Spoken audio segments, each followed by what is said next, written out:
കഴിഞ്ഞ 17 വർഷമായി നമ്മുടെ ആശുപത്രിയിൽ സോറിയാസിസ് എന്ന രോഗം വളരെ സക്സസ്ഫുള്ളായി ട്രീറ്റ് ചെയ്തു പോകുന്നുണ്ട്. 50% രോഗികൾ പൂർണ്ണമായിട്ടും സോറിയാസിസിന്റെ പിടിയിൽ നിന്ന് മാറിയിട്ടും ബാക്കിയുള്ള രോഗികൾക്ക് അത് എത്രത്തോളം ഭംഗിയായി മാനേജ് ചെയ്യാൻ പറ്റും എന്നുള്ള രീതിയിലും നമ്മൾ സോറിയാസിസിനെ ട്രീറ്റ് ചെയ്യുന്നുണ്ട് നമ്മുടെ ആശുപത്രിയിൽ. പലപ്പോഴും യുവതികളും യുവാക്കളും കണ്ണീരോടെയാണ് നമ്മളുടെ OP റൂമുകളിൽ എത്താറ്. കാരണം ഒരിക്കൽ സോറിയാസിസ് ആണെന്ന് ഡയഗ്നോസ് ചെയ്ത് കഴിഞ്ഞാൽ അവരെപ്പോഴും പുതിയ തലമുറയല്ലേ, അവർ നന്നായിട്ട് ബ്രൗസ് ചെയ്യുമ്പോൾ ഇതിന്റെ കോംപ്ലിക്കേഷൻസും കാര്യങ്ങളൊക്കെ അവർ മനസ്സിലാക്കി എടുത്തു കഴിഞ്ഞു കഴിഞ്ഞാൽ അവരുടെ കോൺഫിഡൻസ് ലെവൽ മുഴുവൻ പോയി.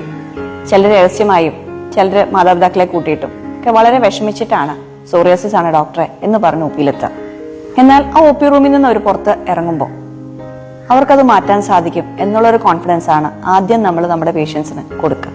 ഓരോ വ്യക്തികളുടെയും പ്രതിരോധ ശക്തി കറക്റ്റ് ചെയ്ത് കൊടുത്തുകൊണ്ട് അവരുടെ ശരീരത്തിൽ നിന്നും ഈ ഓട്ടോഇമ്യൂൺ ഡിസോർഡറിനെ മാറ്റാൻ എന്തൊക്കെ ചെയ്താൽ മതിയാകും എന്ന് കൃത്യമായി നമ്മൾ അവരെ അഡ്വൈസ് ചെയ്തിട്ടാണ് വീട്ടിൽ വിടുക. ഇതിന്റെ അടുത്ത ഘട്ടമാണ് നമ്മുടെ ചികിത്സ. ഞാൻ ഡോക്ടർ ലൈസ ബിജോയ്, വൈദ്യവന്ദനം ഹോസ്പിറ്റലിലെ മെഡിക്കൽ ഡയറക്ടറാണ്.